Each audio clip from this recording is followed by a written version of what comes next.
My friend David sent me these wonderful old AR4Xs. The packing job versus the mail handlers did not, the mail handler potential for damage won out over the packing job's ability to protect. So one corner of each speaker was dented. This is the worst one.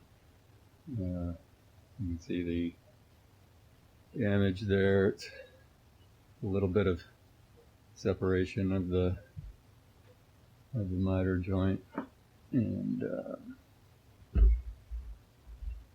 deformation of the wood. And I believe that this is not just veneer, although it's hard. I don't know that for sure. Here's the other damaged corner. It's not as bad, of course, but it is, the wood is deformed. Doesn't look like there's the same sort of separation of the miter joint. This one can probably be fixed mostly with sanding, but I don't know. I'm not familiar with how to fix this sort of thing, so I'm going to have to figure that out. First step is to remove the grill. Cutting knife or 5-in-1 tool, and there's a nice relatively sharp edge, and the rag, if I can, protect the wood, but try.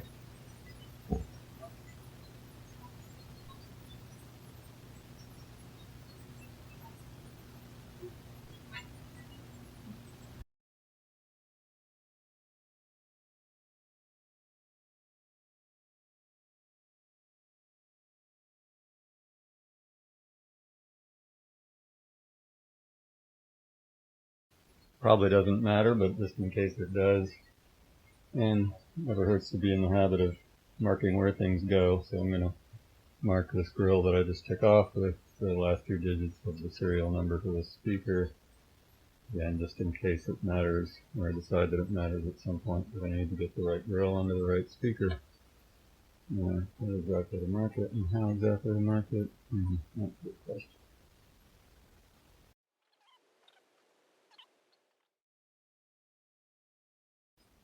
While I'm in here, let's give this a dusting. It's likely that as long as I'm in this, as long as I've opened it up, and if I'm ever going to do so, I think it's a good idea to do so, that I should refoam at least this speaker, or at least the woofer. I don't know if it's something that needs to be done. It might help if I clean it up a little bit. Oh, I don't know. It looks like there might be a bit of a crack in whatever this stuff is. Interesting, it doesn't necessarily look like it's actually foam, but I don't know.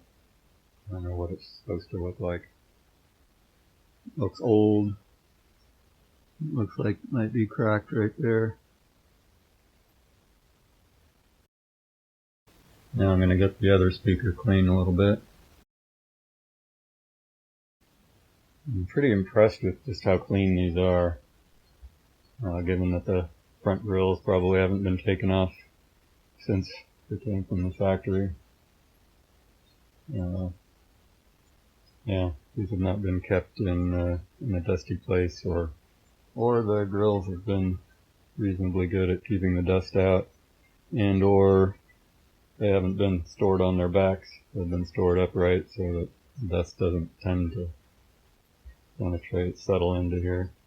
I'm not necessarily seeing any of the same sort of damage on this speaker that I did the other. Again, I don't know if it's actually even damaged, but yeah, I'm not seeing the same sort of question marks here. The next step then is to take out the screws that are holding the woofer in place.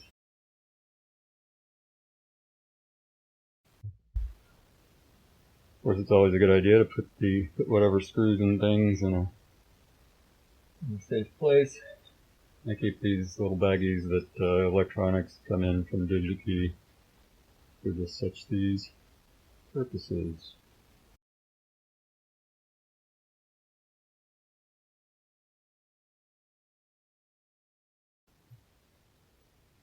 Next step, according to Audiokarma TMAD 40 Blue,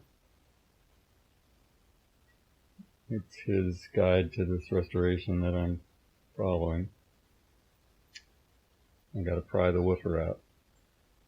I should have mentioned that in taking the screws out, important to be careful, especially as you get them loosened, not to push down too much with the screwdriver, because the nuts or whatever it is that it's threaded on the other side of the wood here, those nuts are just glued to the front, and you don't want those to come unglued. Of course, you also don't want to strip the screws. It was interesting to me how little force it took to turn the screws. Seemed mainly sort of just goopiness of whatever this stuff is that's sealing up the speaker. Mainly goopiness that was keeping the screws in place rather than, well, for example, they weren't glued in with Loctite or something like that. It took little force little torque to get them going. Necessary caution at this point is not to bust the wires that are connected to the woofer on the other side. You need to get the woofer out, but got to be careful about how far we pull it and how quickly and so on.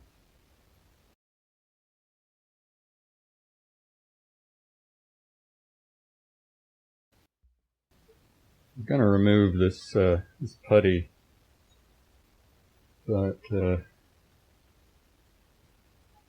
may not need to remove it, and it may be just fine, still able to do its work, so why mess with it? A big strip of putty stuck to the speaker here as well.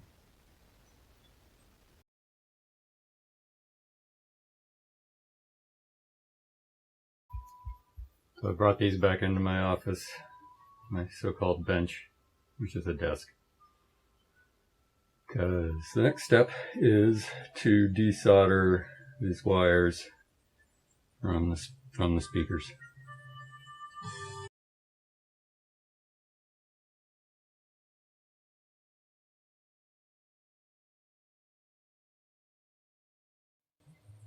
The thing I noticed right away is just how different these two woofers look. The one on the right here, filthy, covered with a very fine dust, and the metal itself looks oxidized. The one on the left, shiny everywhere, no dust. I wonder what the source of the dust is. Is this a matter of the shroud being a better protector in one case than the other? Does it have something to do with that paper that's wrapping one of the magnets? Don't know.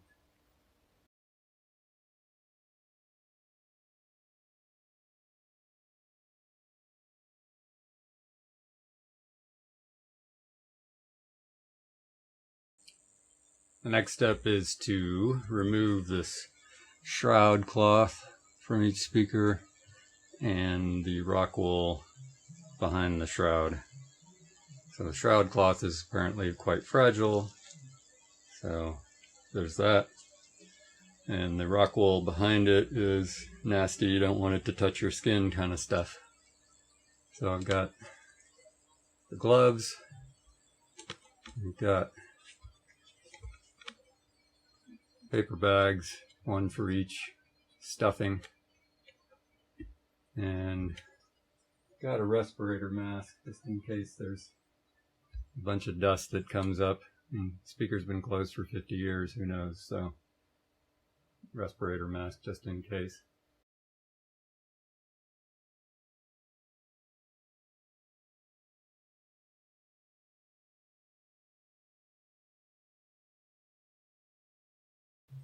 So now we've got the inside of the speaker all evacuated, and you see in each case right now, you can see the potentiometer or the pot, and that's the thing that we need to rehabilitate. You can also see in the right hand one, you can see the coil and the capacitor. The capacitor is the big flattish box thing underneath the coil. And figuring that's a big film capacitor of some sort, although, you can look that up. 20 microfarad, I'm assuming that's what MFD means. 50 volts. Similar capacitor in the other one. So now we need to take out the pots. So I'm going to take still photos of the wiring so that I'm sure how to get those back together. I want to talk through the wiring here. So that is one of the speaker terminals, and this, where this blue and the red wires go, is one of the speaker terminals. See, one of them goes straight to the red wire, straight to the woofer.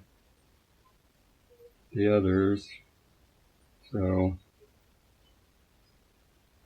green wire goes over to the left-hand terminal here on the pot, and then on the right-hand terminal, with two green wires come off. One goes to the capacitor, the other goes to the tweeter, and then the third terminal, yellow wire, goes to the tweeter.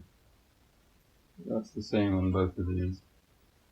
It's a little bit harder to see on this one than the other one, but this one's easier to get on video right now.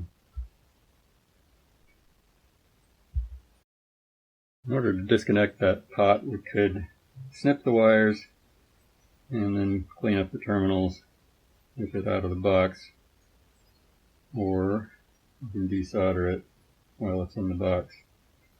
I really don't like the idea of snipping the wires. And I'm going to see about desoldering them in the box. I've moved the blue and green, the blue and red wires out of the way, and taped them down with masking tape to keep those out of the way. And we'll see. I don't know. It may just not be feasible to get both, say, solder sucker and soldering iron in there at the same time. We'll see.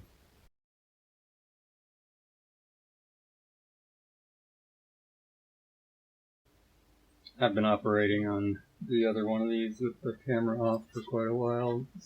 Managed to get one wire disconnected. It's just kind of hopeless, what with the position and how well the wires were wrapped on there. So I'm really just going to have to cut it. I didn't want to, because those green wires, especially that green wire going from the terminal to the pot, is quite short. So I may need to replace all those wires, but I'm simply not going to be able to get that out without cutting. So, oh well, here goes.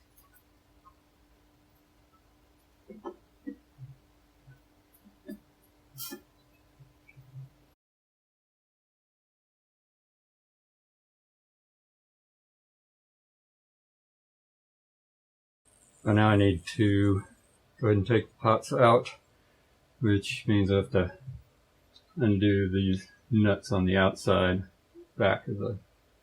That's interesting. Usually they're red. One of these is red, one's black. Anyway, I've got to take those nuts off.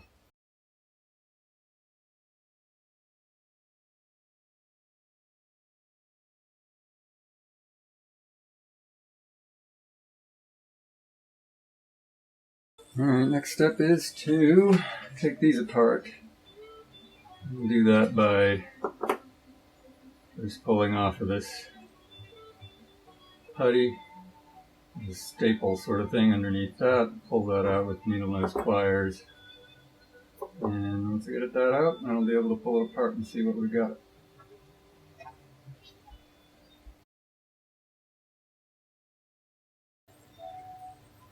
As I expected, these are pretty gunky inside, pretty corroded. See the nice green on there. And corrosion's also on this part here. So what we'll need to do is clean all that out, get rid of all that corrosion, and clean it up, and put it back together.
After all that,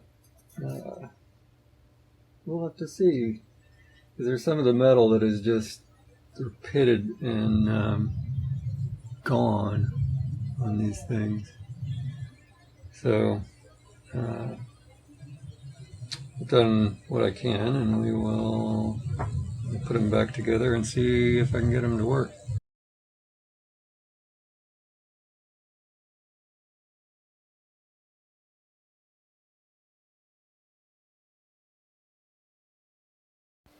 Alright, time to test them. The LCR meter. That's weird. So, it seems to be good for most of its range. Here we've got it turned all the way up or whatever, 15 ohms. Down. Down, it should.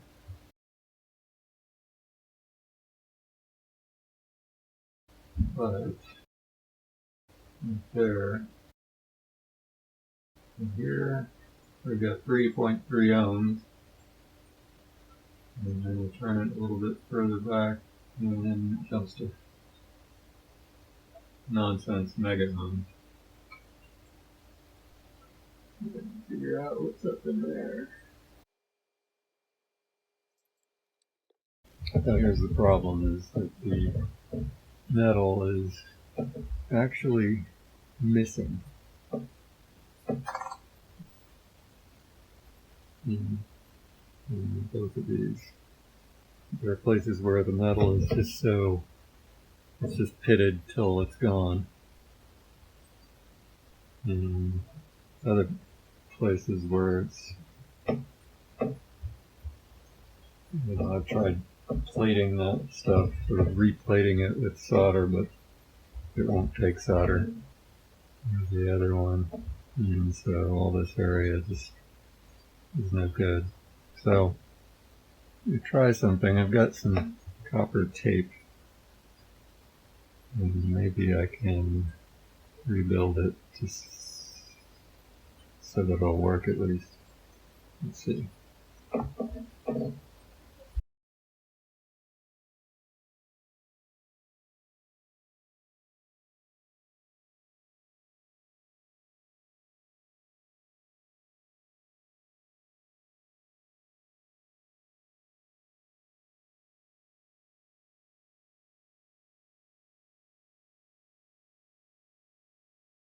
And that's got it.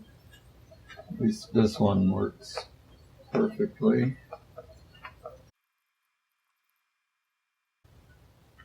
The other one I can't get to work reliably all the way at 0.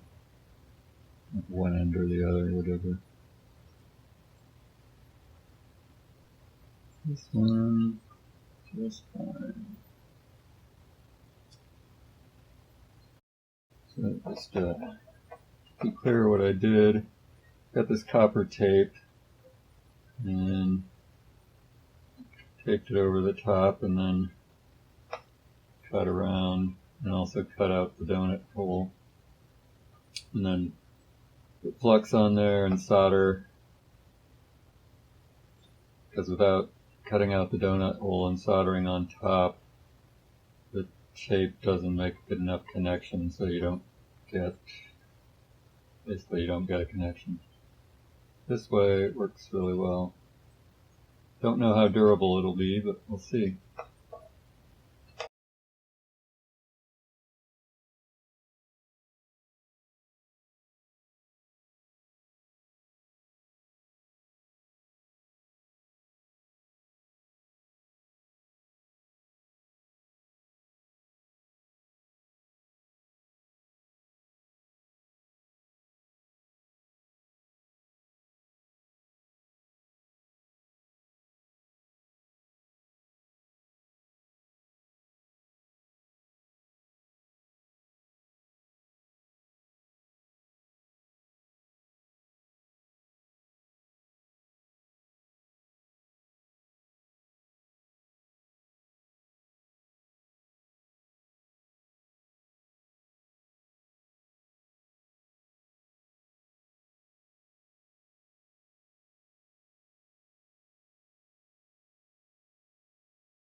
She works. Just testing it out. Haven't restuffed it or sealed the woofer yet.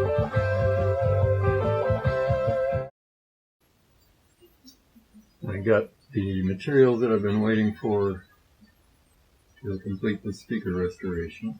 So we'll be doing that. First thing will be to take the woofer back off and put in new capacitors.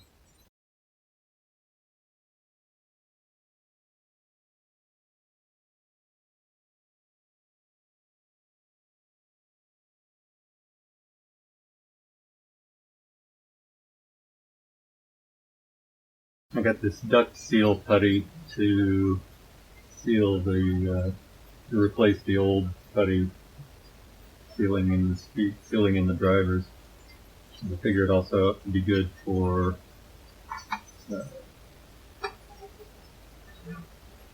putting in the new capacitors, keep them from vibrating, making noise.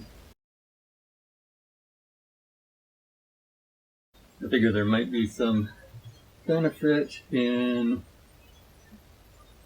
redoing these surrounds. So these surrounds are cloth, then they're sealed with a butyl rubber sealant, and I figure that should be redone as long as I'm doing everything else, and because it looks like there's some faults in it.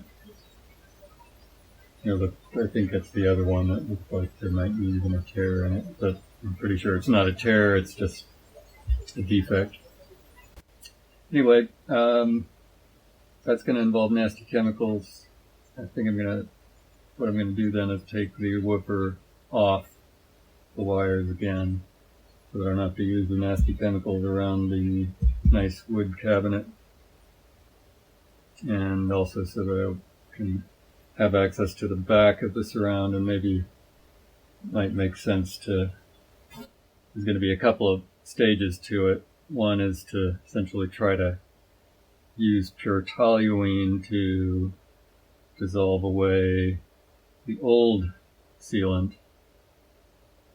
And I want to be careful with that, not to get it all over everything, of course, not to get it on the speaker cabinet, not to get it inside, not to get it on the rest of the speaker, so it might make sense to do that upside down, in which case it also makes sense to, well, for those reasons it makes sense to go ahead and take the wires back off here. To do these speaker surrounds, I'll be using some materials that are rather hazardous and nasty. So, pure toluene, and that is in order to dissolve this butyl rubber sealant. So, after I use toluene to get off the old sealant, I'll be mixing this with the toluene to get a thin enough consistency to brush, say probably do that in this cup, and then I'll paint that on with a brush. I will be using a respirator mask, and specifically one that is, as it says here, recommended for use in paint spray, organic vapor, or pesticide applications. So this is a respirator that is useful not only for filtering out small particles, but also for nasty chemicals.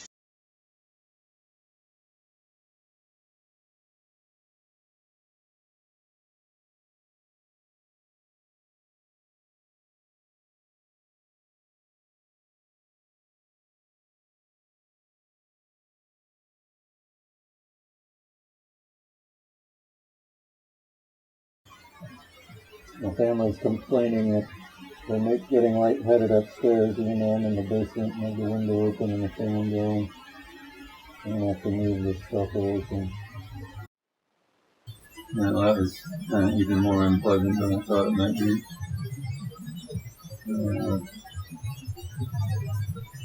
Still don't seem to have gotten anywhere near all of the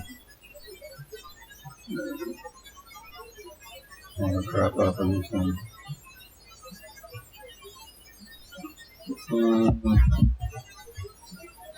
Once it's done a little bit better, still some bits that wouldn't come out.